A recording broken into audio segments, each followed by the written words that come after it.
Hey everybody, we are Joel and Julie Stegman, pastors at Resurrection City Church, and our church is currently doing a sermon series where we are taking questions at the end of every message. And we have not been able to get to all of the questions, and so we have decided to put together these little videos for you, trying to get through some of the questions that go unanswered on Sundays. So Joel is going to be responding to questions, and I'm going to try to keep him to a time limit. So I'm going to give him a minute and a half before I hit him with this blow up stick. So, Joel, are you ready? Let's do it. Okay, the first question is, what is the role of big words and labels in the church? Theological terms can relay a big concept quickly, but they can make people feel left out if they don't know them. Yeah, definitely think that this is a good question and agree. A lot of times those big words can be barriers to helping people understand something.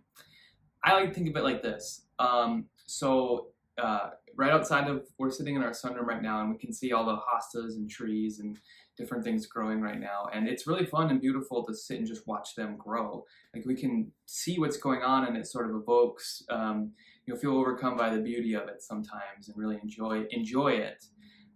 In like 7th grade, I learned a bunch of big words to describe what was going on in that. And I don't even remember most of them now. Things like photosynthesis and pistil and different words, to describe what's going on when plants grow.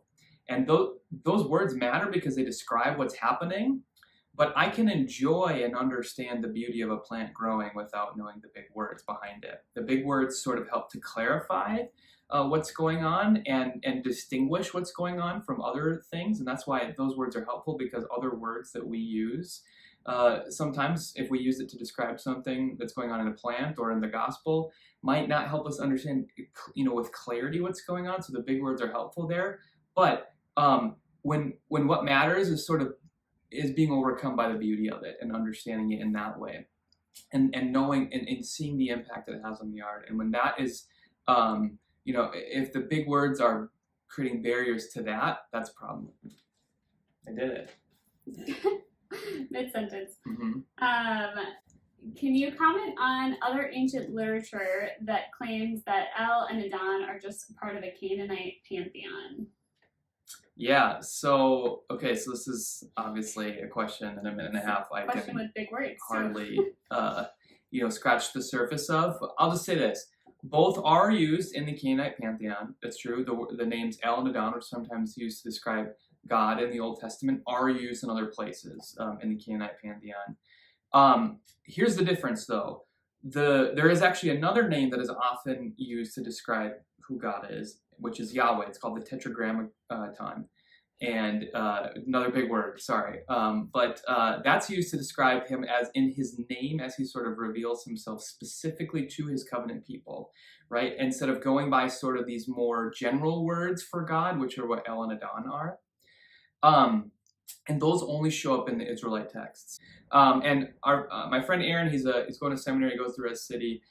He put it this way, and I'm just going to paraphrase what he said. But if this is a stumbling block for you, I thought he put it really well. This is something that's clear to us. Just because we notice some overlap between the usage in Israel and another nation doesn't really prove anything either way. It doesn't prove Israel appropriate anything.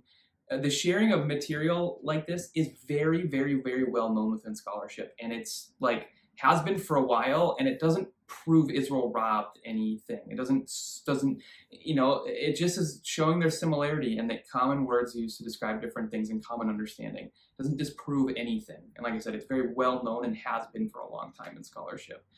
So if this is a stumbling block for you, don't let it be one. Okay.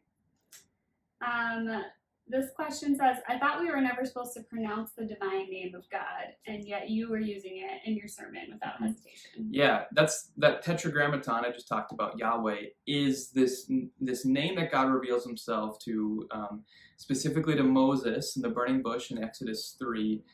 It means I am that I am. And out of respect for this being the divine revealed name of God, typically you find in the Septuagint, the translation of the Hebrew from Hebrew into Greek, they would just put the word Lord there. And in our English translations, we've kind of continued to do this Jewish practice of not writing down Yahweh, but putting Lord capitalized. So when you see Lord capitalized in the Old Testament, that's the name there. This isn't a rule necessarily, so the question says we're never supposed to do it. That's just kind of a thing Christians have continued to observe that Jewish people did. And in the sermon, I was trying to sort of distinguish God from the concept of general God to the specific personality or identity that's revealed in the name Yahweh, which is a covenant name only given to Israel. And so it was sort of there's no taboo. I'm not going to get struck by lightning by doing this. I would have been already, I suppose. But it is more about trying to give identity to God by giving this specific name that Israel used to describe him in those Jewish scriptures. Okay. Here's another one related to your sermon. Mm-hmm. You were referring to the struggle that Israel had with God, and they're wondering, are you referring to the 400 years of silence between Matthew and Malachi? Yeah, so kind of some traditional datings of the last book of the Old Testament, the book of Malachi, and the first book of the New Testament, which is at least what's presented, in the New Testament, is the book of Matthew. That probably wasn't the one that was written first. That's probably Mark, actually, that's written first. And actually, probably the first things written in the New Testament are actually Paul's letters. But anyway, that's beside the point. That's typically referred to as a period where there was no books of the Bible given to us, no canonical books. And so it's sometimes called the 400 years of silence.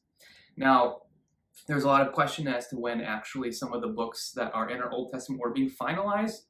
It's likely that a lot of them actually were being finalized in that period, in between the overlap of when sort of the things happened at the end of the history or the story of the Old Testament and the birth of Jesus. But in the sermon, that period is certainly part of what I was referring to, but then also earlier in it too, because Isaiah is actually being written before the exile takes place. And so, Jeremiah, Ezekiel, those are all kind of being written as it's taking place, if even a little bit earlier. And so all of the stuff that they're talking about is, related to the exile, and then talking about kind of the time during and after the exile. And so really that whole period is sort of in view here. That sort of buildup of all of that is in view when Jesus comes and evokes parts of like Isaiah, like we talked about in the sermon. All right. Should we only read the prophets as a collection of prophecies that will be fulfilled in the future? Is it only a future-oriented book? Yeah. So that's a great question. And I think we misunderstand the prophets when we treat them as fortune tellers or predictors, because that is not what they are. They are not people whose job it is to show up and give predictions about something that's going to happen in the future. All right. They do that sometimes, but that's not really the reason that they're doing it. Again, this is like we could do a whole sermon series on this, or a whole, you should take a whole class on this if you really want to learn this more. But prophets have a role to speak to the people and the kings of Israel in their time and place, and to tell them things that they need to know in that time and place. That's the main role of the prophets in the Old Testament. As a part of them speaking about what God is going to do and will do in the future, they speak to God's ultimate plans as a part of their prophecy sometimes. And when they do speak to prophecy or to Jesus, that's the context that it's taking place in. So if you really want to read the prophets well, you should not read them as predictors of Jesus and just read them as kind of mindless, brains on sticks telling us what God is going to do in the future through Jesus. You should read them in their own setting, because that actually gives a lot more depth and understanding to what Jesus is doing, or what the gospel writers, say about Jesus in his own time and place. It gives it a much greater meaning than that sort of traditional view of them as just fortune tellers. I really want to steer you away from reading the prophets as fortune tellers. Yeah. Cool. Okay, is uncleanness and sinfulness the same thing? Mm-hmm. Yeah. In the sermon, I kind of talked about how Jesus was, like Yahweh, like God said he was going to do, was bringing these lost sheep back into the fold. And he would do that by sort of undoing someone's ritual uncleanness or forgiving them of their sin. And so he was kind of doing that at the same time. That doesn't mean, so the short answer to this is no. Being ceremonial unclean and being, a sinner or having kind of like outstanding sin that has not been dealt with, those are not the same thing. And Leviticus actually makes this pretty clear when it's talking about all of this stuff. The only real overlap is that both of these things would have made you a social outcast in that time. And Jesus is sort of undoing that barrier that creates him as social outcast in different ways, but that doesn't mean that being unclean is the same as being sinful. In fact, sometimes being unclean was actually a good thing. It would sort of, there were hygienic reasons that this was a part of the law of Israel, for example. So it wasn't always a negative thing. It just meant you kind of have to create this sort of separation between you and the rest of the people. Okay, so I almost skipped one. This one says, it seems like you've been selective of the text of Isaiah and attributed only the Jesus parts, not the whole book of the messianic expectations. So what's the point of saying the whole book is about Jesus if you only use a few verses? Yeah, I mean, if you would want to sit through a sermon where we went line by line through the whole book of Isaiah, we could do that. If that would make you feel like we're not being selective. I mean, if you were to, take a look at the parts of Isaiah that don't speak to, expectation of Jesus, I mean, we could say the same thing where you're being selective or something. I never said the whole book of Isaiah is about Jesus. We were kind of zooming in on a specific part of the book of Isaiah, which is specifically chapters 40 to 66. Now, if you look in scholarship, they will refer to that section as Deutero-Isaiah. Some scholars think it was actually written by a different person later on. It's not that important. Either way, the important part is it's a shift in the book that is kind of speaking directly to something, amazing to sort of like respond to the fortunes of Israel as they are in the moment. And the whole like thing is meant to be read as one unit. It's supposed to be sort of one big section talking about the same thing. And so, yes, I picked a couple of verses out to try to provide a thesis for what is going on there, like a very good example of what the rest of the book is about. But I mean, yeah, it's the same thing as just reading a book and then describing it in a couple sentences. I think that's what we were trying to do on Sunday. So if that seems selective, I mean, I guess I don't know what else to do really. But I do think that well understood, especially in context, this is supposed to be read as being all about Jesus. Good question though. So this is a fun one. If Jesus forgave sins while he was alive, given the example of the sins of the paralyzed man, why did he need to forgive, or why did he need to die on the cross?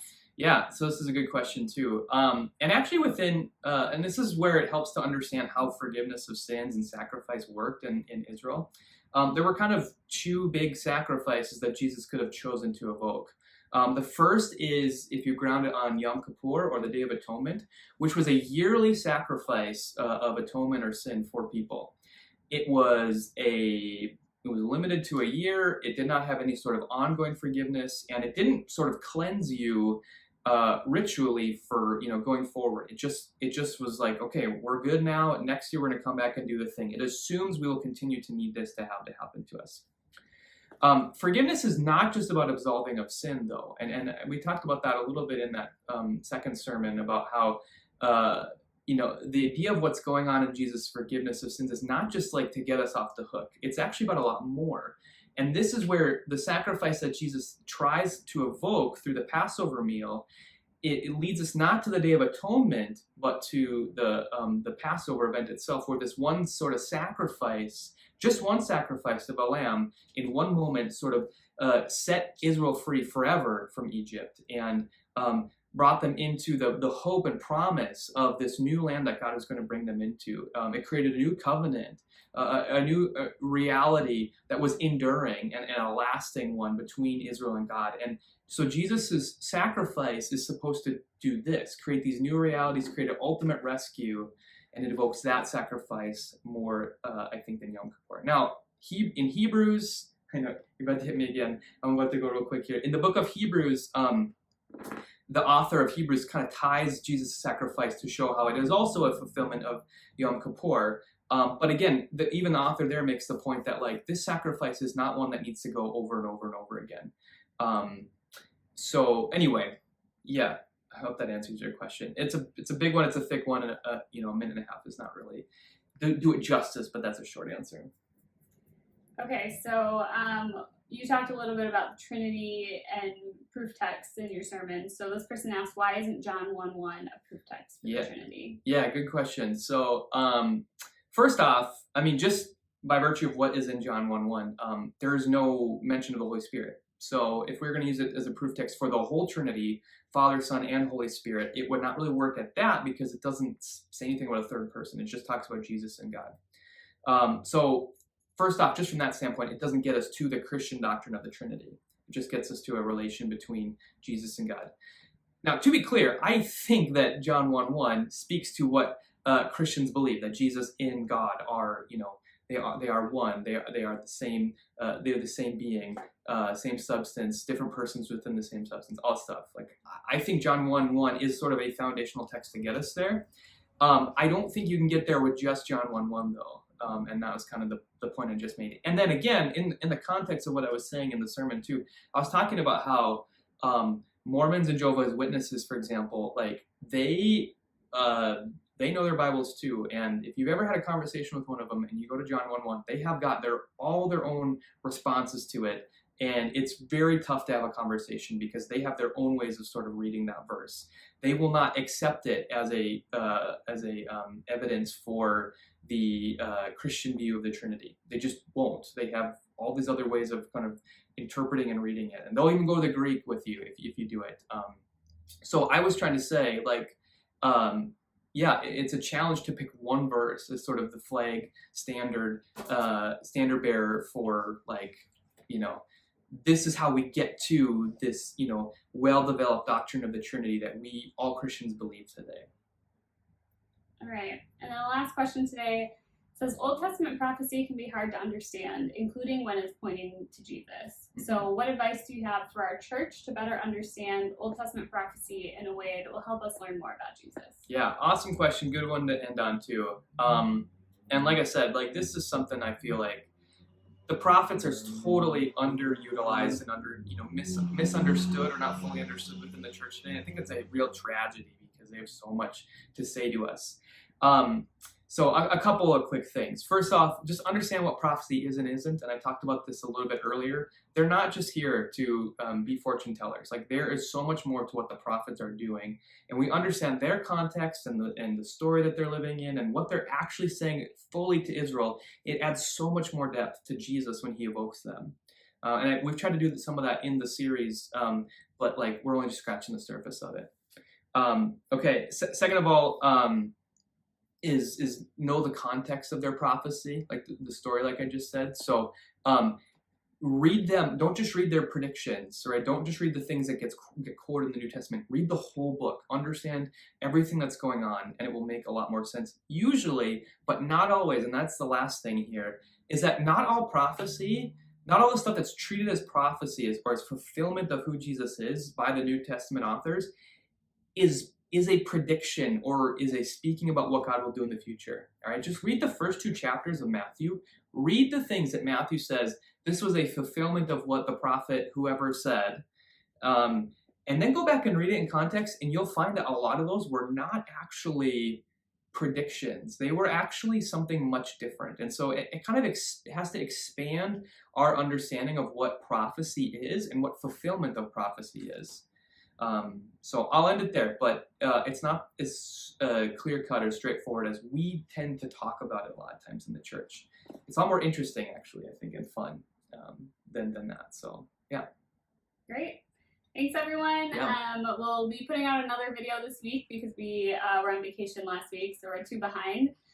So look for that one as well. And as always, thanks for asking your questions, and we hope to see you on Sunday.